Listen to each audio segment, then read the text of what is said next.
이제 오늘 사사기 5번째 시간인데요. 오늘 제목이 첫 사사 온니엘의 그다음 뭐죠? 위치 때문에 온니엘이라는 사람보다는 첫 사사의 이 의미, 위치가 오늘 가장 중요한 핵심입니다. 사사기는 순환의 역사죠. 죄도 순환이 되고 반복된다는 얘기입니다. 또 죄와 더불어 하나님의 구원과 은혜도 순환이 됩니다. 이게 사사기 전체를 뒤덮는 중요한 사이클입니다.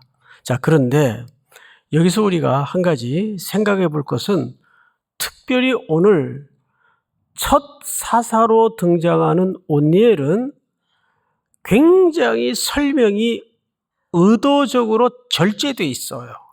그러니까 많은 묘사가 없습니다. 그렇다면 그 절제할 수밖에 없었던 이유가 있을 겁니다. 그러니까 이런 관점에서 오늘 본문을 좀 유심히 함께 살펴볼 필요가 있어요. 자, 첫 절 7절을 볼까요? 7절. 이스라엘 자손이 여호와의 목전에 악을 행하여 자기들의 하나님 여호와를 어떻게 했습니까? 잊어버리고. 자, 보통 우리가 잊어버렸다 할 때는 수동적으로 생각할 때가 많아요. 아이고, 내가 잊어버렸구나. 자기도 의지적이진 않는데 깜빡 잊어버린 거예요. 그건 이제 수동적인 개념이죠. 잊어버렸다. 그런데 여기 사용된 이 사카흐라는 말은 의도적 망각입니다. 어쩌다가 할 수 없이 잊어버리는 그 잊어버림이 아니고 의도적인 망각이에요. 샤카흐라는 히브리 말 자체가. 우리 2장 11절을 한번 보십시다. 여기 동의어가 등장을 하는데 2장 11절을 보시면 이스라엘 자손이 여호와의 목전에 악을 행하여 바알들을 섬기며 애굽 땅에서 그들을 인도하여 내신 그들의 조상들의 하나님 여호와를 어찌하고 버리고, 이건 능동적, 의도적 하나님을 배제하는 행위입니다. 자, 3절을 넘어가서 한번 볼까요? 3절, 13절. 곧 그들이 여호와를 또 어떻게 해요? 버리고 바알과 아스다롯을 섬겼으므로, 이렇게 되어 있습니다. 여기서 버린다는 말은 자기도 모르게 하는 행위입니까? 의도적인 겁니까? 의도적인 거예요. 그래서 오늘 본문 첫 절인 7절에 잊어버리고라는 말은 샤카흐라는 말을 썼는데 의도적 망각.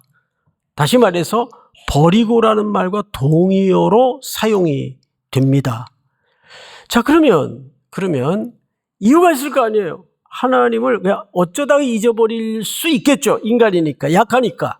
그런데 의도적으로 하나님을 자기 삶의 중심에서 제외하고 밀어내고 하나님을 버렸다라는 적극적인 의도적 표현을 썼을 때에는 이유가 있을 거 아니에요. 왜 그랬을까? 여러분, 오늘 본문을 잘 보시면 8절에 이렇게 되어 있습니다. 자, 3장 8절을 한번 볼까요? 7절 끝에 한번 보십시다. 여호와를 잊어버리고 바알들과 누구를 섬긴지라? 아세라. 이 부부신으로 이해를 사람들이 갖고 있습니다. 다시 말해서 바알은 주 또는 남편들, 이런 뜻이에요. 그 아내 격인 아세라는 바다의 신입니다. 어머니, 이런 뜻이에요. 이게 가나안에 아주 몇 안 되는 대표적인 종교로 형성된 신들입니다. 그런데 여기 우리가 좀 예민하게 성경을 읽다 보면 이상한 게 하나 발견이 됩니다. 방금 아까 살펴본 2장 13절에서는 아세라가 아니고 아스다롯이었어요. 확인해 볼까요? 13절 한 번만 더 넘겨보죠. 곧 그들이 여호와를 버리고 바알과 누굴 섬겼습니까? 아스다롯을 섬겼어요. 그런데 놀랍게도 이들도 부부예요. 그 바알이 아스다롯도 부부로, 또 아세라도 부부로. 아스다롯은 바알과 함께 풍요와 물질을 보장해주는 신입니다. 그러니까 이스라엘 백성들이 지금 혼합종교에 빠진 걸 넘어서 그 혼합종교도 왔다 갔다 섬기는 겁니다. 바알과 아스다롯을 섬겼다가 바알과 또 그 아내로 말할 수 있는 아세라를 섬겼다가, 근데 이 뿌리가 이때부터 얼마나 집요하게 깊어졌는지 이 이후에 먼 역사의 훗날 왕정 시대에도 이스라엘 역사 속에 죄악이 지적될 때마다 반드시 등장하는 신이 바알신과 아스다롯과 아세라입니다. 이건 전부 현세적 복과 필요를 제공해주는 아주 매력 있는 신들이에요. 자, 여기서 힌트가 일어납니다. 왜 여호와를 밀어내고 잊어버린 게 아니라 버리고 그들이 가나안 땅에 들어와서 이 신들을 섬기게 되었을까요? 이유는 간단해. 하나님께서 이들을 가나안에 드릴 때에는 헤렘법에 근거해서 멸절케 했습니다. 모든 것들을 몰아내고 그들과 통혼하지 말며 그들의 가치와 섞이지 마라. 이게 헤렘법이에요. 그런데 싸웠고 전명했고 이겼어요. 승리했습니다. 문제는 이미 확보된 승리를 놓고 보니까 몰아내는 것보다는 남겨두는 게 경제적인 효과와 노동력의 가치를 고려해 볼 때 유익 개념이 아니라 이익이 되겠거든요.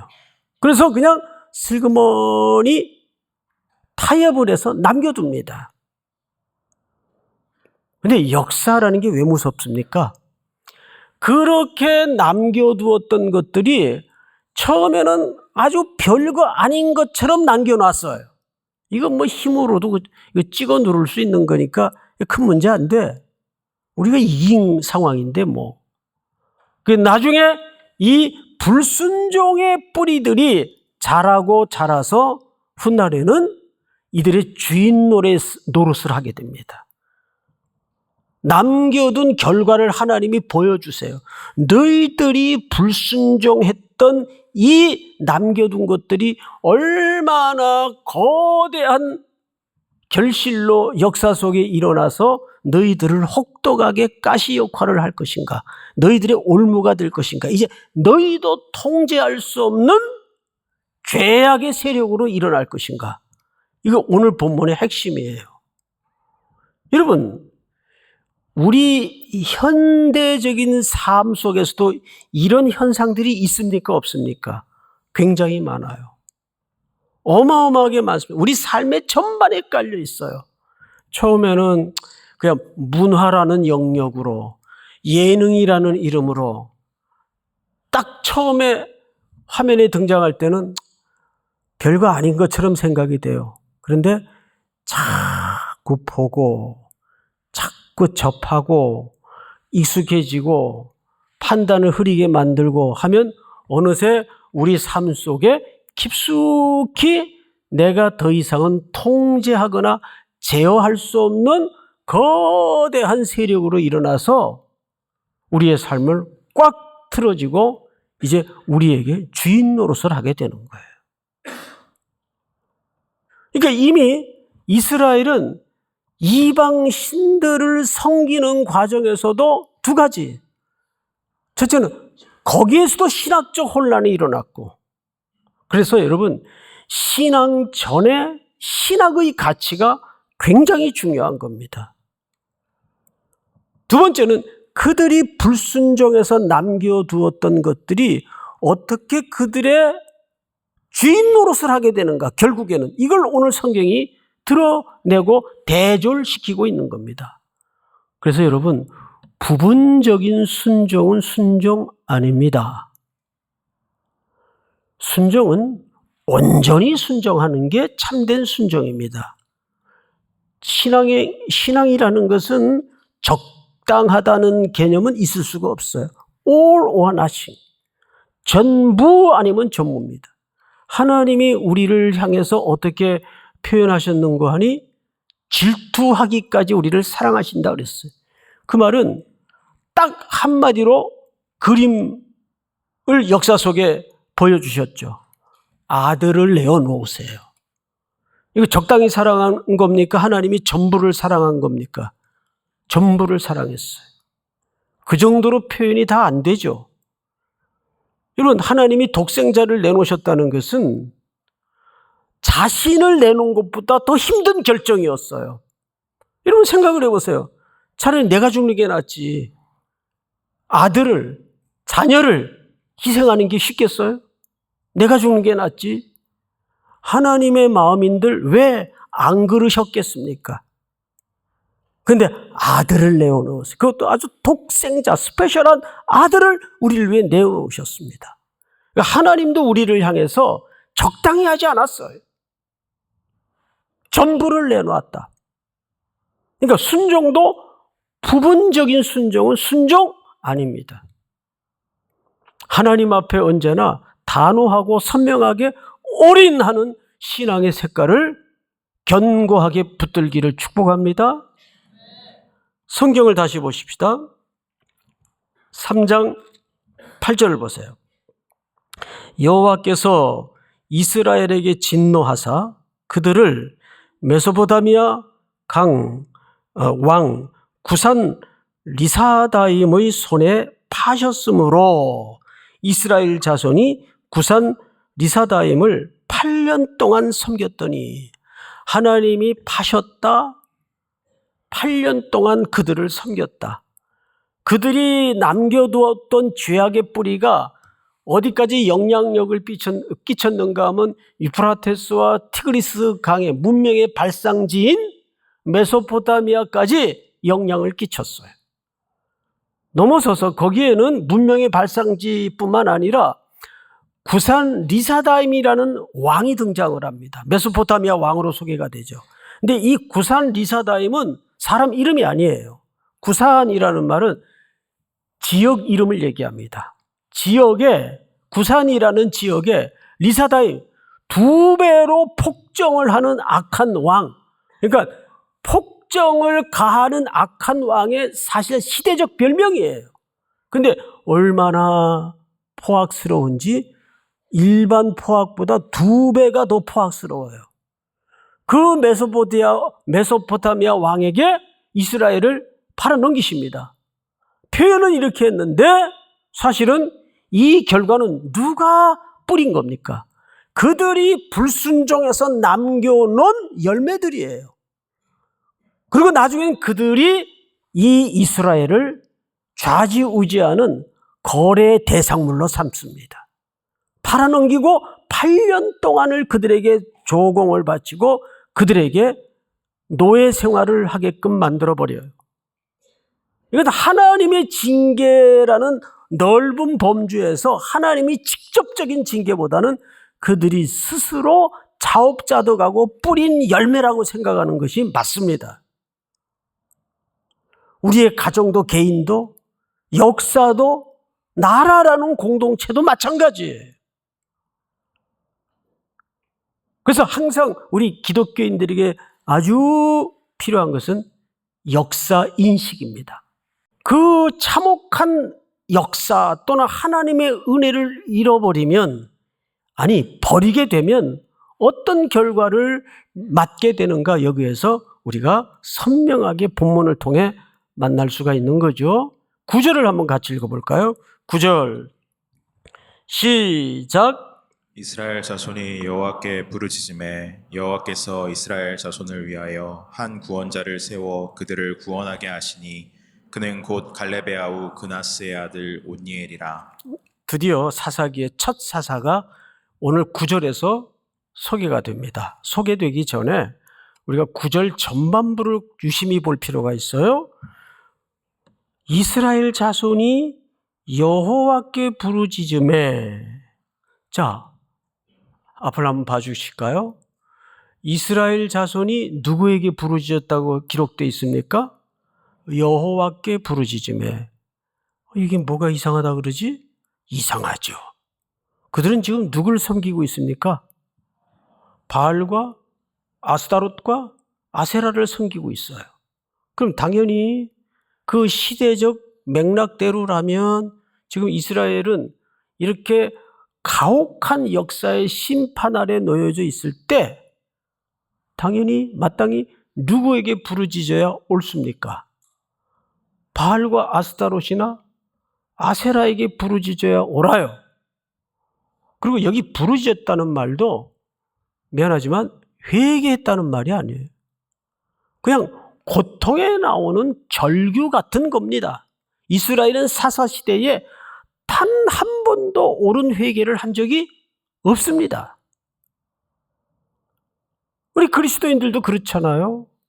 회개보다는 자기의 처지가 너무 절박하니까 그냥 복임의 사람들처럼 울어버리고 감정 처리하는 경우가 많아요. 기도할 때도 그렇고. 기도할 때 울지 마세요. 자기가 속아요. 나 회개했다고. 이런 운 게 회개는 아니란 말이에요. 감정이 자기를 속일 수가 있어요. 이게 울었어요. 부르짖었어요. 왜 하필 여호와께 부르짖습니까? 자기들의 신 바알과 아스타롯과 아세라에게 부르짖지? 여기가 가장 중요한 지점입니다. 회개한 것도 아닌데. 지난주에 제가 은혜를 설명할 때 선제적 은혜 없인 우리는 존재 기반이 없다. 기억납니까? 안 납니까? 분명히 말씀드렸어요. 주 예수 내가 알기 전 날 먼저 사랑했네. 우리는 그분을 사랑할 기운도 없고 돌아갈 힘도 없는 존재들입니다. 우리는 10번 넘어져서 일어나면서 끙 하고 깨닫는 게 난 또 넘어진다는 사실을 알 뿐입니다. 그런데 하나님의 먼저 찾아오시고 사랑하심이 없었다면 여기 이스라엘 백성들이 부르짖었다는 말은 하나님께 부르짖었다는 말은 하나님이 창조하실 때 그 인간의 심령 속에 원형적으로 설계하신 그 마지막 하나님으로는 어떤 것도 대체할 수 없는 그것을 형상으로 설계하시고 빚어놓으셨단 말이에요. 그러니까 이 절규는 하나님을 향한 이 절규는 이 방향성이 중요한데 무슨 뜻인가 하면 지금 이스라엘 백성들은 지금까지 그 현실적인 니즈를 만족시켜주는 매력 있는 문화와 신들에 취해 있다가 고통이 절망을 넘어 절망으로 치달으니까 자기들도 모르게 누구에게 부르짖었다고 되어 있습니까? 여호와께. 그래서 하나님이 한 구원자를 세웁니다. 성경을 잘 보세요. 9절 중반절을 보시면 이스라엘 자손을 위하여 구원자를 세워. 자, 앞을 보세요. 우리가 보통 사사할 때는 재판관이라는 의미가 있어요. 통치자라는 기능이 있어요. 그러나 하나님이 역사 속에 사사를 세우신 첫 번째 의미는 구원자로 세우는 겁니다. 근데 이 사사가 몇 번째 사사예요? 첫 번째 사사라는 겁니다. 그 이름이 온니엘이에요. 근데 그 혈통이 간단하게 소개되어 있습니다. 이렇게 소개되어 있습니다. 곧 갈렙의 아우 그나스의 아들 온니엘이라. 갈렙의 조카예요. 그러면 갈렙은 우리에게 어떤 인물로 각인되어 있죠? 늙은 나이에도 저 산지를 내게 주소서. 그것은 무슨 혹이나 용맹과 담대함의 차원이 아니에요. 하나님이 언약한 장소이기 때문에 하나님이 약속한 언약이 기초된 현장이기 때문에 그 땅을 믿음으로 역사의 언덕을 넘어 펼쳐질 어떤 하나님의 그림에 붙들려서 늙은 나이에 환경을 넘어서고 환경과 조건을 뛰어넘어서 그 땅을, 그 산지를 달라고 최초로 말했던 여호수아의 영원한 동지였습니다. 여호수아는 죽고, 근데 그 갈렙은 어느 지파입니까? 유다 지파예요. 가나안 땅에 여호수아가 죽은 다음에 남은 정복을 위해서 이스라엘 백성들이 하나님께 물어요. 누가 먼저 올라가야 되겠습니까? 유다가 먼저 올라가라. 왜 그럴까요? 유다는 항상 하나님의 구원자가 오실, 메시아가 오실 지파로 지정되어 있기 때문에 오늘 첫 사사도 그래서 유다 지파에서 소개가 됩니다. 갈렙의 아우 그나스의 아들 온니엘. 그 온니엘은 어느 지파입니까? 유다 지파입니다. 그러니까 온니엘에게 왜 위치가 중요하냐 하면 첫 사사로서 이 온니엘은 사는 날 동안 사사로 통치하는 40년 동안 이스라엘이 평안했어요. 어떤 과정을 통해서 평안했을까요? 10절을 한번 볼까요? 여호와의 영이 그에게 임하셨으므로, 하나님의 영이 임하여 그가 이스라엘의 사사가 되어 나가서 싸울 때 여호와께서 메소포타미아 왕 구산 리사다임을 그의 손에 넘겨주심에, 하나님이 이스라엘을 파셨다는 말과 완전히 대비되는 표현입니다. 오히려 이제는 반대로 그 리사다임을, 구산 리사다임을 이스라엘 온니엘에게 넘겨주십니다. 하나님께서 대역사의 반전이 일어나요. 넘겨주심에, 그 다음에 뭐예요? 구산 리사다임을 이기니라, 승리를 주세요. 자, 세 가지 기억하세요. 첫째, 여호와의 영이 임하고, 두 번째는 그 손에 넘겨주셨고, 세 번째는 승리케 하셨습니다. 모든 주체와 주어가 전부 누구로 소개되어 있냐면 하나님의 영, 하나님이 이 승리를 가져다 준 겁니다. 여기에 무슨 온니엘의 역량이나 전투적 실력이나 없어요. 어떤 소개도 묘사되어 있지 않습니다. 하나님이 정하신 게 자격이에요. 믿습니까? 이렇게 40년 동안 이 땅은 평안해지나 온니엘도 죽어요. 무슨 뜻일까요? 인간의 구원자는 여전히 한계를 갖고 있다는 겁니다. 이스라엘은 사사시대, 왕정시대를 넘어서 결국은 사사도 온전한 구원이 될 수 없구나. 이 땅의 수많은 열왕들도 온전한 구원자가 나올 수 없구나. 우리에게 생명을 주시고 온전케 하시는 사사는 누구이시며 온전케 하시는 왕은 누구이실까? 그 메시아를 예수 그리스도로 눈떠 확인시키고 바라보게 되는 거죠. 아무리 문명이 발달하고 AI 시대에 맞아졌다고 할지라도 그게 중요한 게 아니라 모든 시대를 뛰어넘는 우리의 생명의 본질이시고 창조주이신 예수 그리스도, 그분이 영을 부어주시고 그분이 우리에게 모든 대적과 원수의 계략을 넘겨주시고 이김을 주시는 하나님이시라는 겁니다. 믿습니까? 여러분들이 밟아야 될 또 한 주의 시간표에도 그런 하나님의 임재와 기름 부으심이 내내 나타날 수 있기를 축복합니다.